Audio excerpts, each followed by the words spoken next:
And it turns out that that is actually illegal because you cannot pay for medical samples that would be trading in body parts.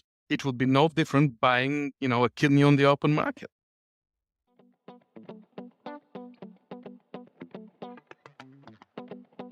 Hey, it's Nicole. Welcome back to the show. So excited to have you and to introduce you to today's guest, Dejan Nenov. He is the founder and chairman of Peloton, and he works right now solely with healthcare startups in different stages. And we're going to talk a bit about artificial intelligence, machine learning, and deep learning. It's a platform that helps disease detection, learning from man's best friend. That's right, from dogs, and how they could detect cancer in urine is leading the way and teaching them how to create models to do just that. He even has this really cool story about Theranos and his perspective on getting funded inside of healthcare and technology at this time. Hey, if you're an entrepreneur who usually fast forwards intros just like this one, this is the podcast for you. Serial entrepreneurs. Hey, just a reminder, our show is brought to you by Smart Cookie Media, where we believe data tells a story, and not just any story, your business story.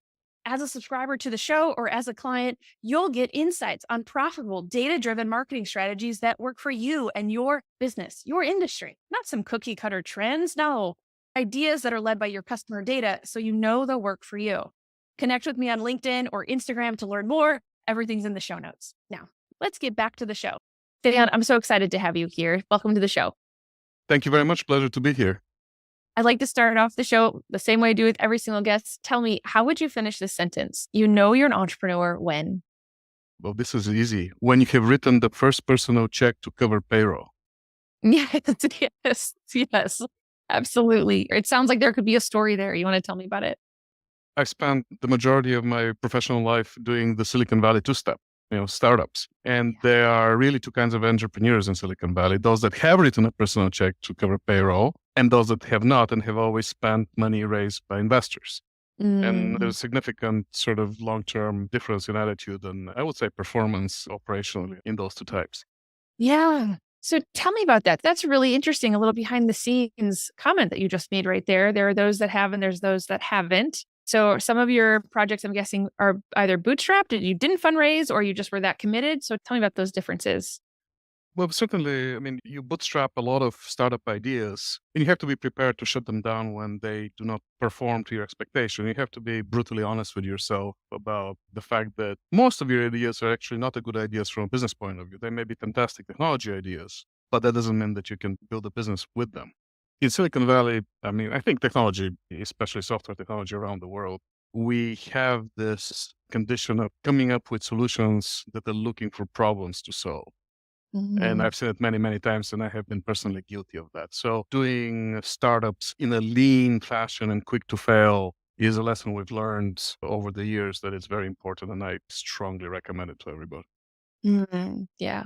So tell us, what businesses do you own, and what are we going to chat about today? Well, I'm involved in a number of different businesses and startups.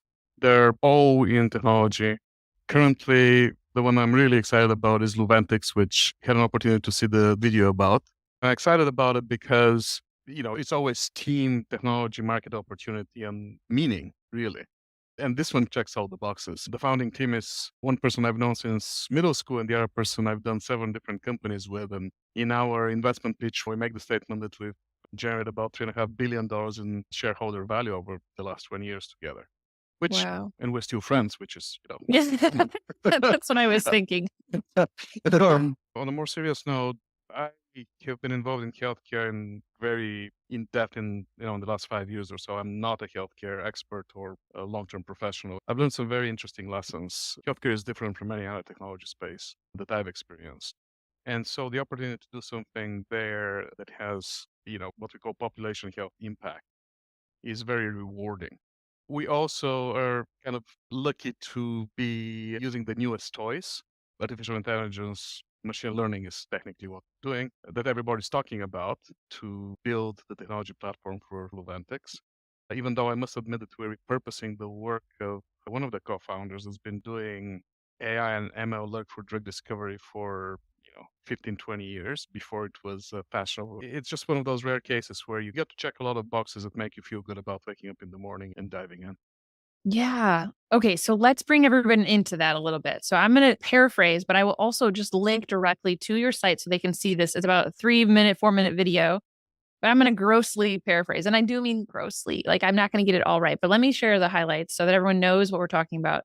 Because you said AI, but it's really machine learning. So what folks I saw was a couple hosts on this short video sharing about the technology advances they're making based on what they've learned from how dogs can pick up a scent in cancer patients based only on their urine. So based only on that, they looked at that and said, hey, if man's best friend can do that, what can we do with that information? How can we learn from man's best friend? How can man's best friend lead the way?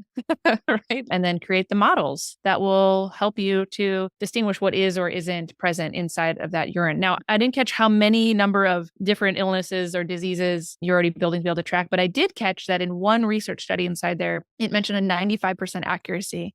And all I keep thinking is, as I was watching that if and when medical professionals who, you said you're not a medical professional, right? You're okay. I'm So not, then I no. can speak freely. Okay. Who sometimes some, certainly not mine doctors, may have a God complex. They may know what they know and they think that they know and they're perfect. But if they would adopt this, use this as a tool in treating, man, we may have really impressive outcomes. We may see, but it's that if, how do we help them do that as well? What I've learned in healthcare is that the process of building healthcare technology and actually making it useful for providing healthcare to people, treating Yeah. patients, Yeah. is a very different process from any other technology that you build. There are certain ethical issues. Most of Of us course. in technology are really not internalizing on a daily basis. Every time we recruit a software person for a healthcare project, I start my introduction with, your first rule is going to be slightly different from what you're used to. It's going to be do no harm. Just because there may be technology out there that does certain things, you also have to demonstrate that it's improving already established standards of care. Because what's the point of doing the same thing with a different technology just to have a competitive product that may not be, the best use of resources and a whole plethora of other considerations that are specific to healthcare. What we're excited about, and there's actually a very cute story about this. We were literally sitting around the dinner table after a day of skiing with my co-founder, watching TV, and we saw this dog sniffing urine and sitting down, and there was cancer present. The patient that the urine came from had cancer. The geeks that we are, we started to say, well, hey, there are chemicals in the volatiles, what is evaporating out of this urine that the dog's brain recognizes and classifies. Wow, how do we catch that? Well, there's gas chromatography that's been around for 70 years, and we can turn these volatiles in urine into data. And hey, the brain is classifier. We know how to build classifiers with machine learning techniques. So let's Yeah. try this and see if we can reproduce it. And, this has been kind of a project that's been percolating for close to 10 years, and we really went all in on it about 2 years.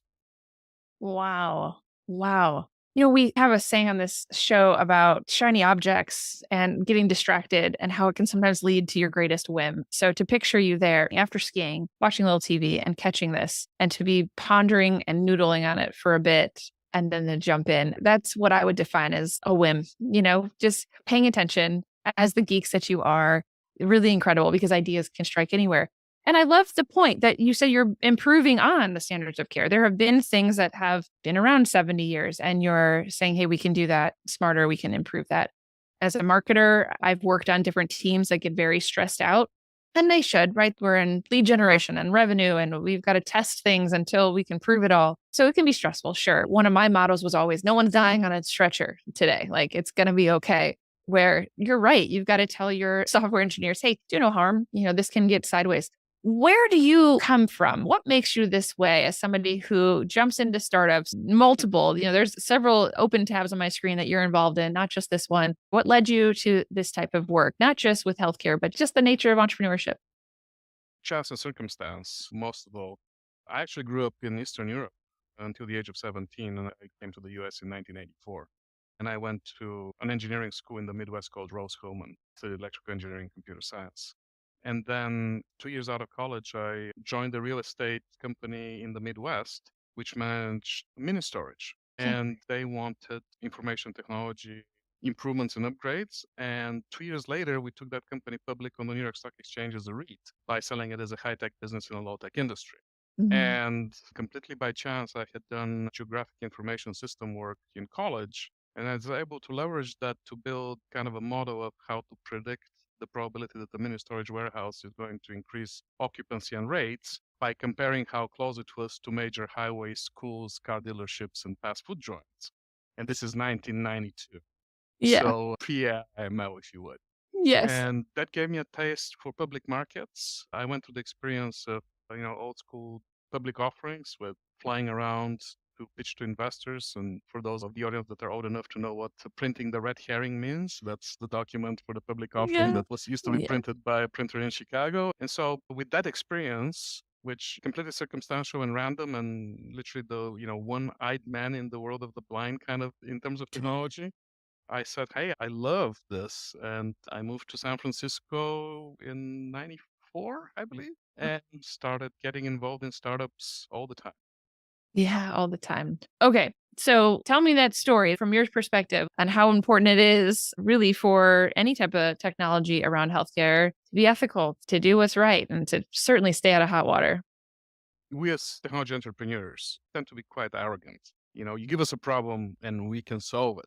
Boy, we Yes. can come in and improve the process and give you better software, and it's going to be faster, better, quicker, more profitable. And when you get to healthcare, you realize that by doing that, you can actually harm somebody. A couple of quick examples I can give you. I do a lot of work with medical labs, in vitro labs that process samples for people. And we said, oh, we're going to dramatically improve the process. Here's a system that you can build any workflow with. You can actually describe your workflow in plain English, and the AI is going to build it for you. And then you can push the button, and it's going to start ordering tests. And it's a wonderful thing. And all the tests are going to be delivered right back through email and SMS. Then immediately, we became aware that we're ignorant because the lab director raised their hand and said, no, you can't do that. So what do you Mhm. mean we can't do that? Of course we can. It's easy. Technology, email, SMS. Said, well, if a patient's results is serious, you cannot just give them the result back. Even if they personally ordered the test and they paid for it as maybe a direct-to-consumer test. Because what if that person has a very serious condition? They need to get counseling. They need their general practitioner to get involved. In other words, if I send a drop of blood and my test came Sure. back that I Yeah. have a blastoma that's going to kill me in 6 months in Right. 99% certainty, Right. do you really want to email that result to me back and Right. say, sorry to inform you, but the prognosis Right. is not so good?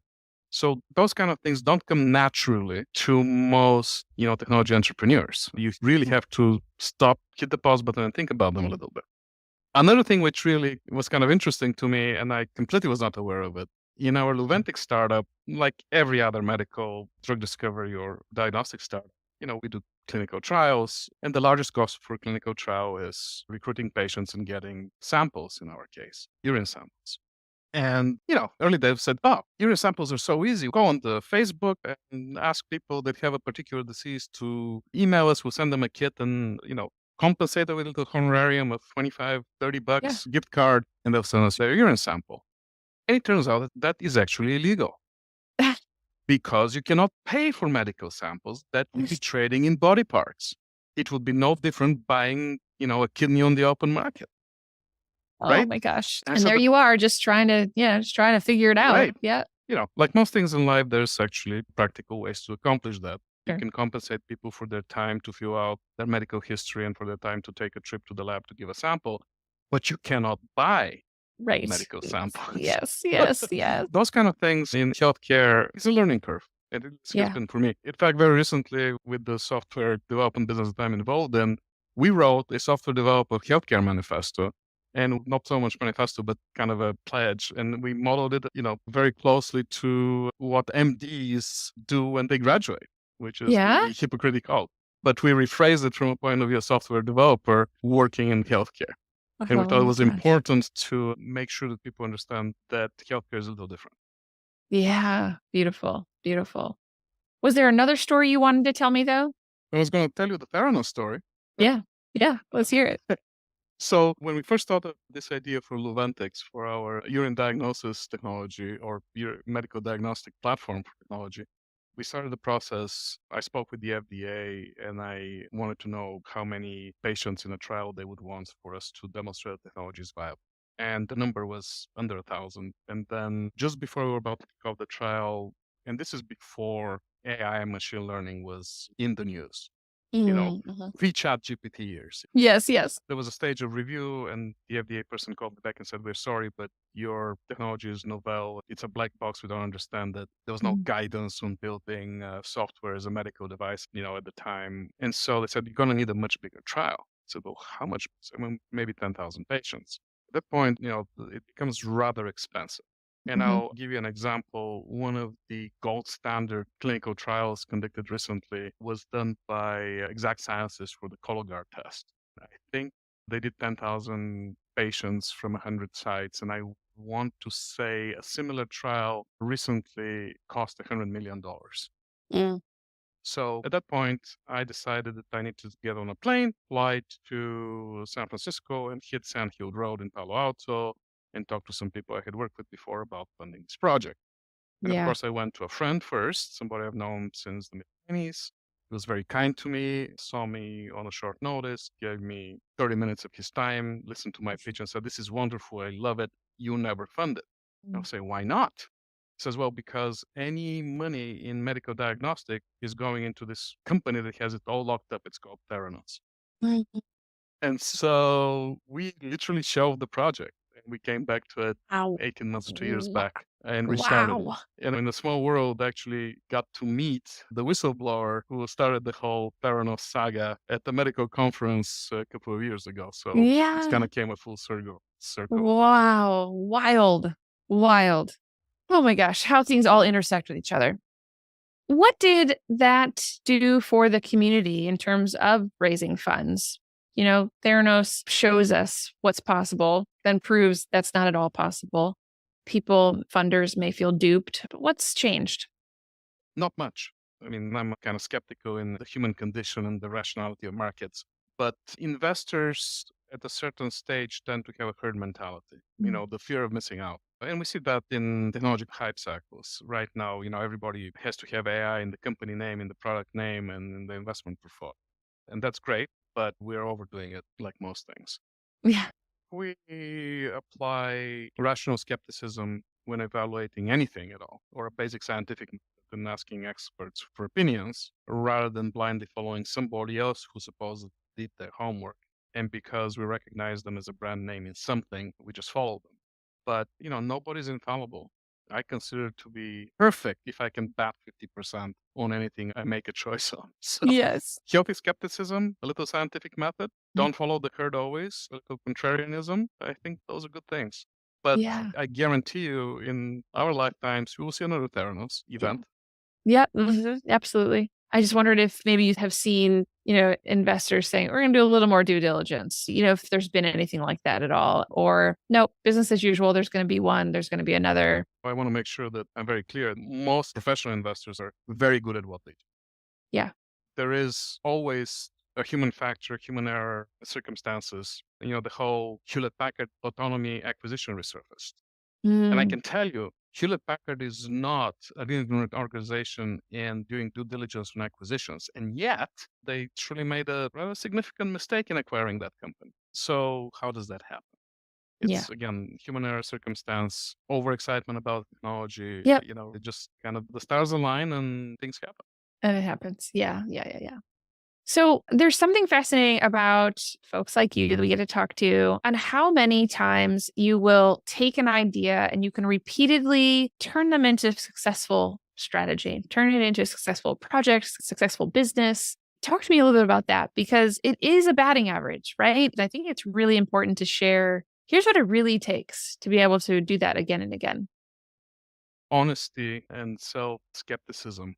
When I was much younger, I used to come up with great technology ideas and thought that every one of them could be a successful business, and that's a fallacy. The real key to success is to identify demand.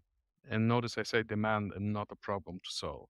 I'm older now and more skeptical. They're great problems to solve. But if you want to build a business, you have to identify those that, people are willing to spend resources on. And I don't mean just cash and money, Mhm. but time, engagement, etc. So identify the demand, then find solution for it.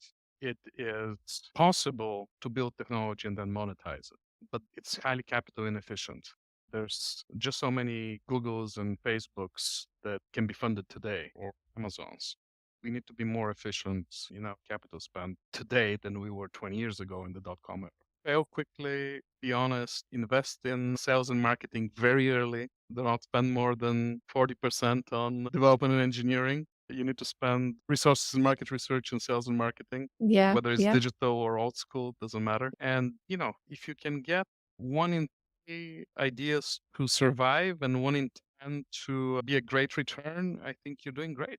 I love that because it reminds all of us that you said it as young, that you were younger then, but I think sometimes it's about being an overachiever, right? We want all three to hit, but the honesty of knowing like if it's 1 out of 3, pretty great. You mentioned demand, and I can't quite place the author right now, but anytime I hear the word demand, I think of like find the starving crowd, right? Like find the ones that are begging for it and asking for it.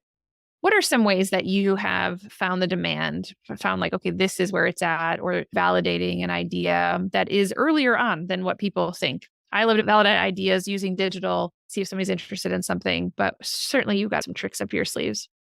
Talk to a lot of people and talk to people that are outside of your echo chamber. We tend to surround ourselves with people that we like and that we share thinking and ideas with and Yeah. are aligned in many ways. You have to get out of that to get new ideas and to appreciate opportunities. There's no magic bullet. Follow the news, read the news, talk to a lot of people. Basically, keep your ear to the ground. You never know where an idea is going to come from. Yeah. Yeah. So, what stage are you at right now with the business? You started up, it's been a couple years in. Sounds like you've done some fundraising. I'm involved in companies at different stages, mature, growth, completely new startup. And they all have different demands on your Sure. time. Yeah. It's really unpredictable of how much work and effort any one thing will take. Sometimes you think that, in the early days of a startup, there's so much to do. That is true, but not always true. And also in a mature public company that you have to keep showing growth and, paying dividends to your stockholders. There may be a lot of work, even though it's well established, and you would not suspect how much work it can be. It varies greatly. Typically, what you want to do is certainly to focus and not be too scattered and know exactly what is top of mind at any moment in time. And then don't start too many things. Exit at least one thing before you start another, successfully or otherwise, even shutting something down. Otherwise, you're just distracted and not really fully invested. And so focus Yeah. is very, very important. Yeah. Any tools or management techniques, things that you do that maybe would be new to us to hear? A lot of people listening know what it's like to manage multiple priorities. That's for sure. 2 things in the last year or two have been really useful to me. One of Cool. them is the remarkable pad where I can actually write Oh, and yes. it goes Right. everywhere for me. And the other Yeah. one is just the Google task board. Yeah. As I go through the day, I just throw in things that need to be done and I have a Yeah. way to come back to them. And Yeah. those are simple things, your to-do Yeah. list. But I think the Hey, remarkable pad or anywhere that you can write, I think is a really good one. I think there's been some research that says that when we read something on a screen or even if we were to type it out, our brain doesn't retain that information the same as it does when we write it out. I certainly know that growing up as a kid that there wasn't a remarkable pad option, but am I still writing notes down? I am. And I always say, man, if they can make sure they're digital because they need to be stored somewhere, they need to go somewhere else. They don't just need to be in notebooks on top of notebooks. That's for sure. So I think that's a really valuable one. At least I identify with well, like being able to yeah. write it yourself. The other couple of things that I like the remarkable for is that, I can throw a web page I'm looking at by clicking a button, it would go to my remarkable as a PDF. Also, if I want to be drawing something while I'm talking to people, I can share it off to a Zoom meeting and have a sketcher that then stays with me. So Yeah. those little things are really great productivity enhancers, at least for me personally. Yeah. Yeah. Yeah. I get that. I totally get that. Hey there, busy movers and shakers. I get it. You're out there conquering the business world, hustling day in, day out. Well, guess what? We've got something to amplify your efforts, something that's about to make your entrepreneurial journey even more exciting. Introducing our podcast production services, your ticket to sharing your knowledge and stories without breaking a sweat. We know your time is gold. That's why our team of podcast pros will take the reins, handle all of the behind the scenes stuff. From brainstorming fun topics, introducing you to incredible guests, polishing up those episodes, repurposing your content so you can share among lots of platforms. We're here to turn your ideas into a podcast that's as easygoing as your favorite chat over coffee. Imagine establishing your expertise and your authority, making connections all across the globe in just minutes a month. And the fun doesn't end there.